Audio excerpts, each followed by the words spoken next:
বাংলাদেশের মানুষের মধ্যে ফ্রিল্যান্সিং নিয়ে খুব বড় ধরনের একটা মিসকনসেপশন আছে। মিসকনসেপশনটা হলো ফ্রিল্যান্সিং করব আমি মুক্ত পেশার মধ্যে যাব, আমি কারো চাকরি করব না। এই কথার আসলে কোনো মানে নেই। ফ্রিল্যান্সিংও এক ধরনের চাকরি। ইনফ্যাক্ট ফ্রিল্যান্সিং নর্মাল চাকরি থেকে আরো খারাপ। যখন আপনি করেন, আপনার একটা বস থাকে, আপনি একটা কোম্পানির জন্য কাজ করেন এবং আপনি একটা বস একটা কোম্পানির জন্য সকাল 9টা থেকে 5টা পর্যন্ত কাজ করেন। মাস শেষে আপনি একজনের কাছ থেকে বা একটা কোম্পানির কাছ থেকেই বেতন পান। ফ্রিল্যান্সিং এর ভিতরে আপনি যখন যান, তখন আপনি একই সাথে 10টা বা 15টা ক্লায়েন্টের জন্য কাজ করতেছেন। সো 10টা বা 15টা বসের জন্য আপনি কাজ করতেছেন। 10টা বা 15টা বসের 10টা বা 15টা ডিফারেন্ট টাইপের রিকোয়ারমেন্ট আছে। কেউ আপনাকে বলতেছে 9টা থেকে 12টায় কাজ করতে, কেউ আপনাকে বলতেছে রাতে 10 জনের জন্য 10 রকম রিকোয়ারমেন্ট আপনি ফুলফিল করতেছেন এবং চাকরি আপনি করতেছেন। কিন্তু এমন না যে আপনি খুব আহামরি মজার জিনিস করছেন, আপনি চাকরি করতেছেন, জাস্ট একজনের বদলে একই সাথে 10 জনের চাকরি করতেছেন, যেটা নর্মাল চাকরির থেকে ফ্রিল্যান্সিং এ আরো খারাপ জায়গায় নিয়ে যায়। তার থেকেও বড় যে সমস্যা, সবচেয়ে বড় সমস্যা, সেটা হলো নর্মাল চাকরি আপনি যখন একবার পান, তখন আপনি ওই চাকরিতে ভালো করবেন নাকি করবেন না, এইটা ডিপেন্ড করে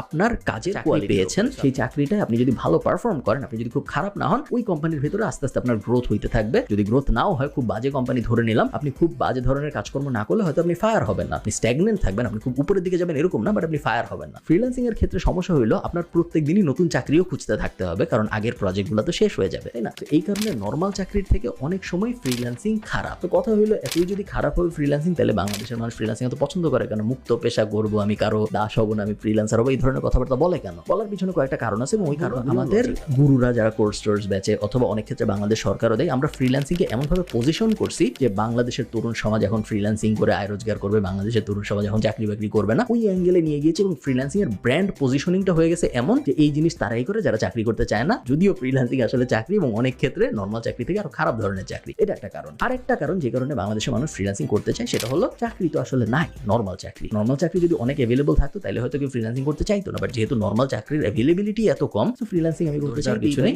থার্ড সবচেয়ে বড় যে কারণে অনেক মানুষ এই জিনিস করতে চায়, তা হলো আপনি যখন ফ্রিল্যান্সিং করেন, তখন আপনি বৈদেশিক মুদ্রায় ইনকাম করেন এবং $1 ইনকাম আমি করতেছি বাংলাদেশে বসেই। $1 তো আমার কাছে এসে 100 টাকা হয়ে যাচ্ছে। তো বাংলাদেশে যারা ফ্রিল্যান্সিং করে, তাদের কাছে যখন ডলারটা আসে, তারা যখন এই ডলারটা কনভার্ট করে, তখন তাদের আয় আসলে অনেক হয়ে যায় কম্পেয়ার টু একটা নর্মাল চাকরি। এই কারণেই অনেক কষ্ট হইলেও অনেকের কাছে ফ্রিল্যান্সিং অনেক ভালো একটা বিষয়, কারণ এই বেনিফিটগুলো প্রত্যেকটাই আসলে। যে কারণে আমি ফ্রিল্যান্সিং অ্যাভয়েড করতে বলি অনেক মানুষকে, সেটা হলো হিউজ কম্পিটিশন। আমি যখন ফ্রিল্যান্সিং শুরু করেছি 2011 সালের আশপাশে অ্যাজ আ রাইটার, তখন ফ্রিল্যান্সিং এর দুনিয়া ভার্সেস এখনকার ফ্রিল্যান্সিং এর দুনিয়া একদমই একরকম না। ওই সময় মার্কেট প্লেসের সংখ্যা ছিল খুবই কম। আপওয়ার্ক বলে কোনো কিছু ওই সময় ছিল না। ওই সময় elance.com অনেক পপুলার ছিল, ওই সময় peopleperhour.com অনেক পপুলার ছিল, যেগুলোর কথা এখনকার ফ্রিল্যান্সাররা জানেও না, তাদের জানা জরুরিও না। হ্যাঁ, আপনি বলতে পারেন ওই সময় টাকা আনা অনেক কষ্টের ছিল, ওই সময় এই ঝামেলা ছিল, ওই ঝামেলা ছিল, সত্য। বাট একই সাথে ওই সময় কম্পিটিশন অনেক কম ছিল। সো যাদের অ্যাকচুয়াল স্কিল ছিল, তাদের সেলস এর পিছনে এত স্কিলের কারণেই কাজ পেয়ে যাইতো, যেই কাহিনী এখন আর বর্তমান ফ্রিল্যান্স মার্কেট প্লেসের দুনিয়ায় হয় না। এখন আপনি ফ্রিল্যান্সার হিসেবে যদি ভালো করতে চান, আপনার স্কিল তো জানতে হবেই, একই সাথে আপনার সেলসও অনেক ভালো করতে হবে,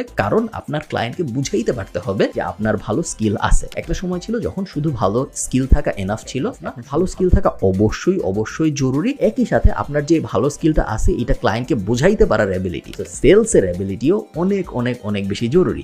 বাংলাদেশ, ইন্ডিয়া, ফিলিপিন, পাকিস্তান, এই সব জায়গায় ফ্রিল্যান্সারদের সংখ্যা এত বেড়েছে এখন, যে অনুযায়ী আসলে ফ্রিল্যান্সের জব অপরচুনিটি সেভাবে বাড়ে নাই, যে কারণে এখন পুরো মার্কেট প্লেসের অবস্থা অত সুখকর না, যত সুখকর অবস্থা হয়তো 5-6 বছর আগেও ছিল। থার্ড রিজন, এই রিজনটা একটু টেকনিক্যাল, বাট আমি খুব সহজ করে বোঝানোর চেষ্টা করবো আপনাদের। কোভিড পরবর্তী সময়ে যে ব্যাপারটা হয়েছে, সেটা হলো ইন্টারন্যাশনাল সব কোম্পানি বুঝতে পেরেছে যে তাদের ফুল টাইম ন্যাশনাল এমপ্লয়ের জায়গায় যদি ফ্রিল্যান্সার হায়ার করার সামর্থ্য থাকে বা সক্ষমতা থাকে, তাহলে তাদের খরচ অনেকাংশেই বেঁচে যায়।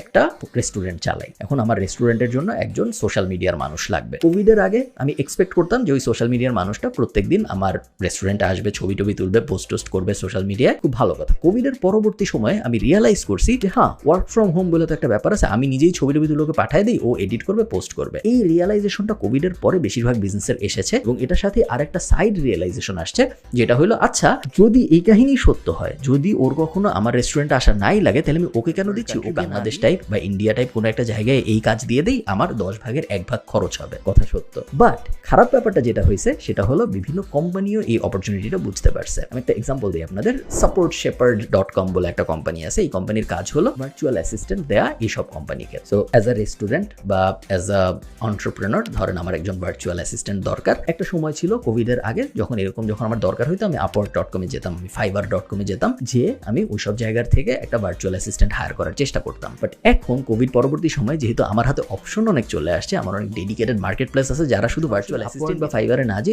এরকম অনলাইন jobs.ph ফর এক্সাম্পল অথবা supportshepherd.com ফর এক্সাম্পল, এগুলোর কোনো একটা যাবো যেখান থেকে আমি আরো ভালো ভার্চুয়াল অ্যাসিস্ট্যান্ট পাবো, আমার রেগুলার মার্কেট প্লেসে যেতে হচ্ছে না। সো এই সাইড কম্পিটিশনগুলা, এই নিশ কম্পিটিশনগুলো অনেক বেড়ে গেছে, যেটা আগে আসলে এরকম ছিল না। যেই কারণে আমার ধারণা মার্কেট প্লেসের ভিত্তিতে যারা ফ্রিল্যান্সিং করে তাদের দিন সামনে আসলে আরো খারাপই হবে। আচ্ছা, এতই যদি গ্লুমি অবস্থা হবে, এতই যদি খারাপ হবে ফ্রিল্যান্সিং এর দুনিয়া, তাহলে কি আমরা ফ্রিল্যান্সিং করবো না? যদি আমরা ফ্রিল্যান্সিং না করি তাহলে আসলে আমরা করবোটা কি? এটার 3 স্টেপের একটা সলিউশন আছে আমার কাছে। স্টেপ নাম্বার 1 খুব অবভিয়াস বাট খুবই রিলেভেন্ট এবং সারা জীবন এই স্টেপ নাম্বার 1 একই থাকবে। এটা হলো be skilled at a good skill. দেখেন, আমি আপনাদের বারবার রিমাইন্ডার দিচ্ছি, ওই দিন কিন্তু শেষ যেই দিন আপনি মোটামুটি লেভেলের একটা মানুষ ছিলেন এবং আপনি কাজ পাইতেন। আপনি যদি আজকে আমাকে এসে বলেন যে ভাই আমি এক্সেল পারি, আমার কি কোনো কাজ হবে নাকি, আমি তখন আপনাকে যে জিনিসটা জিজ্ঞেস করব সেটা হলো আপনি কিরকম এক্সেল পারেন। আপনার উত্তর যদি এটা হয় আমি মোটামুটি পারি, খুব ভালো পারি না, আবার খুব খারাপও পারি না, নর্মাল মানুষদের থেকে ভালো পারি, বাট আবার যে খুব বেস্ট এরকম না, এরকম যদি আপনি হন, আপনি যদি মিডিওকার হন, তাহলে আপনার কিন্তু এই বর্তমান দুনিয়ায় কোনো কাজ নেই এবং যতই দিন যাচ্ছে আপনার কাজের পরিমাণ আরো কমবে, কারণ আপনি এআই দিয়ে রিপ্লেস হয়ে যাবেন। অন দ্য আদার হ্যান্ড, যে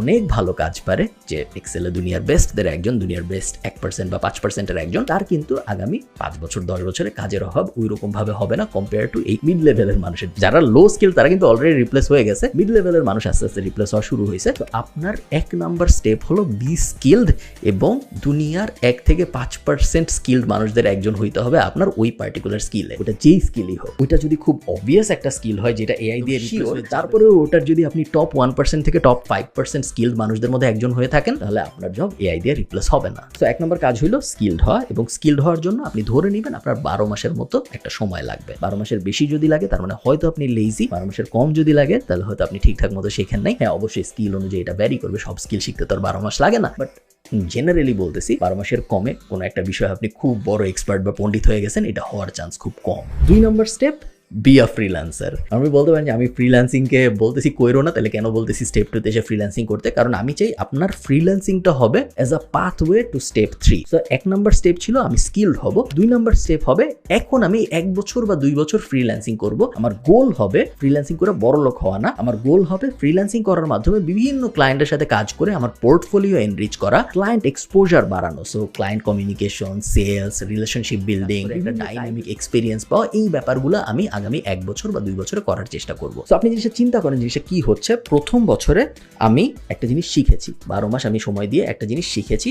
দ্বিতীয় এবং তৃতীয় বছরে, সো সেকেন্ড অ্যান্ড থার্ড ইয়ারে, এই 24 মাসে আমার ওই স্কিলটা ব্যবহার করে আমি ফ্রিল্যান্সিং করে অথবা বিভিন্ন মানুষের জন্য চাকরি করে এক্সপিরিয়েন্স গ্যাদার করতেছি, যেন আমার স্কিলের উপরে আমি এক্সপিরিয়েন্সের ল্যাডার বসাইতে পারি। আপনি আমাকে যদি এসে বলেন ভাই আমি খুব এসইও পারি, এই কথার কোনো মানে নাই। আপনি যদি আমাকে এসে বলেন ভাই আমি খুব ভালো লোগো ডিজাইন করতে পারি, এই কথার কোনো মানে নাই। কিন্তু আপনি যদি আমাকে এসে বলেন ভাই আমি খুব ভালো লোগো ডিজাইন করতে পারি, গত 2 বছরে আমি 18টা ব্র্যান্ডের জন্য এই 25টা কাজ করছি, দেখেন আপনার কেমন লাগে, ওই কথার একটু একটু মানে আছে। তো এই 2 বছরে আপনি বড়লোক হয়ে যাবেন একদমই না। ফ্রিল্যান্সিং করে আপনি কত টাকা আয় করলেন ওই 2 বছরে, এটার কোনো মানেই নেই, ওটার পেছনে আপনার যাওয়ারই দরকার নেই, কারণ টাকাটা এই ক্ষেত্রে নগণ্য একটা বিষয়। আপনার বড় স্পেকট্রামে লম্বা করে আপনি যদি চিন্তা করেন, এই টাকার কোনো ভ্যালু আসলে নাই এই 2 বছরের। এই 2 বছরের আমাদের মূল গোলটাই হইল প্রথম 1 বছরে আমরা যা যা শিখেছি ওই 1 বছরের নলেজটার উপরে এক্সপিরিয়েন্স বিল্ড করা, এবং এই এক্সপিরিয়েন্স বিল্ড করতে যে ফ্রিল্যান্সিং এর মাধ্যমে আমরা ক্লায়েন্ট কমিউনিকেশন ইমপ্রুভ করব, আমরা সেলস স্কিল ইমপ্রুভ করব, আমরা আমাদের পোর্টফোলিও ইমপ্রুভ করব, এবং ওভারঅল রিয়েল লাইফ এক্সপিরিয়েন্স হবে আমাদের, যে আমাদের যে স্কিলটা আমরা শিখছিলাম সেই স্কিলটা নিয়ে অ্যাকচুয়াল দুনিয়ায় কাজ করতে গেলে কি কি স্ট্রাগল ফেস করতে হয় বা কি কি এক্সপিরিয়েন্স হয় আমাদের। খুব খুব খুব ইম্পর্টেন্ট এই জিনিস যদি আপনি না করতে পারেন, আপনি কখনোই ফাইন্যান্সিয়াল ফ্রিডম অ্যাচিভ করতে পারবেন না। সেটা হলো ওই 2 বছর বা 3 বছর শেষ হওয়ার পরে, ওই ফ্রিল্যান্সিং এর ফেজটা শেষ হওয়ার পরে আপনার আস্তে আস্তে মুভ আউট করতে হবে নিজের বিজনেস দাঁড় করানোর দিকে। যখন আপনি ফ্রিল্যান্সিং করতেছেন, আপনি আপনার নিজের সময়কে ট্রেড করতেছেন, এবং আমরা সবাই জানি নিজের সময়কে ট্রেড করে কখনোই বড়লোক হওয়া যায় না। আমি যখন ফ্রিল্যান্সিং শুরু করি তখন আমার সাথে আরো অনেক মানুষ ফ্রিল্যান্সিং শুরু করেছিল, এবং আমার সাথে ঢাকা কলেজে পড়তো, পরে আমার সাথে নর্থ সাউথে পড়েছে, এরকম অনেক পিয়ার্স আছে আমার যারা আমার সাথে ফ্রিল্যান্সিং শুরু করেছিল এবং এখনো তারা ফ্রিল্যান্সিং করে। 18-র আশপাশে এবং 19-এর দিকে আস্তে আস্তে এজেন্সি ওয়ার্ল্ডে চলে গিয়েছি, ফার্স্টে অ্যাফিলিয়েট ওয়ার্ল্ডে চলে গিয়েছিলাম, তারপর আস্তে আস্তে এজেন্সি ওয়ার্ল্ডে চলে গিয়েছি এবং পুরোপুরি বিজনেসের দিকে চলে গিয়েছি ফ্রিল্যান্সিংকে বাদ দিয়ে অনেক আমার ফ্রেন্ড ওই জিনিসটা করে নাই। তারা প্রত্যেকে এখন স্ট্রাগল করতেছে মার্কেট প্লেস থেকে কাজ পাওয়ার জন্য, তার কারণ কম্পিটিশন অনেক বেড়ে গেছে। আরো অনেক নতুন স্কিল মানুষ চলে আসছে যারা আরো কম খরচে কাজ করে দিচ্ছে। তারা আরো নতুন, তারা আরো ডেসপারেট। তারা যেহেতু আরো ডেসপারেট, এই কারণে তারা অনেক সময় ফ্রিতেও কাজ করে দিতে যাচ্ছে, যেটার সাথে এই এক্সপিরিয়েন্সড মানুষগুলা কম্পিট করতে পারতেছে না এবং পারার কথাও না। এই ভুলটা এমন একটা ভুল যেটা হলো অনেকে ভাবে আমার ফ্রিল্যান্স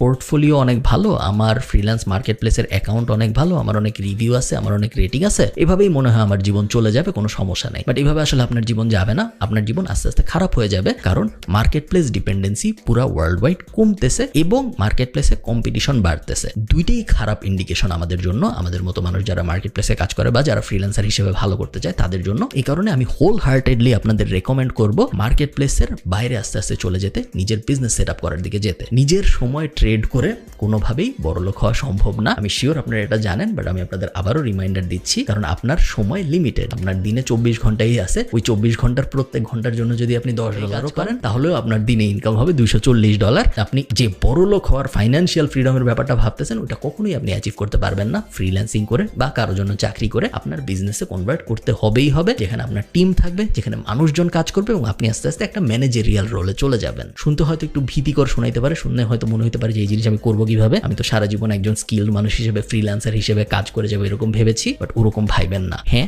2 বছর 3 বছরের জন্য ফ্রিল্যান্সিং খুবই ভালো। 2 বছর 3 বছরের জন্য এই ফ্রিল্যান্সিং বা চাকরি করে এক্সপিরিয়েন্স গ্যাদার করার থেকে ভালো জিনিস আসলে অন্য কোনো কিছু নাই। নর্মাল চাকরি থেকে এই জিনিস করে এক্সপিরিয়েন্স গ্যাদার করতে পারলে খুবই ভালো। বাট ওই সুইচটা আপনি যদি না করেন যে আমি এখন আর ফ্রিল্যান্সার থাকবো না, আমি এখন আস্তে আস্তে বিজনেসম্যান হিসেবে আত্মপ্রকাশ করবো, আমার ফ্রিল্যান্সিং ক্যারিয়ারের ইতি হবে এবং আমার বিজনেস ক্যারিয়ারের শুরু হবে, ওই সুইচটা যদি আপনার মধ্যে না হয় তাহলে কখনোই আপনি ফাইন্যান্সিয়াল ফ্রিডম অ্যাচিভ করতে পারবেন না। এবং আমি চাই এই হোক আপনি এই 3টা স্টেপ যদি এই লাইনে ফলো করতে পারেন, 1 বছর, তারপরে 2-3 বছর এবং তারপরে আস্তে আস্তে বিজনেস শিফট, এই জিনিসটা যদি আপনি ঠিকঠাক মতো করতে পারেন, আমার ধারণা আপনার জীবন অনেক অনেক বেশি সুন্দর হবে। ভালো থাকেন সবাই, সবার সাথে আমার দেখা হবে পরে কোনো একটা ভিডিওতে। টাটা।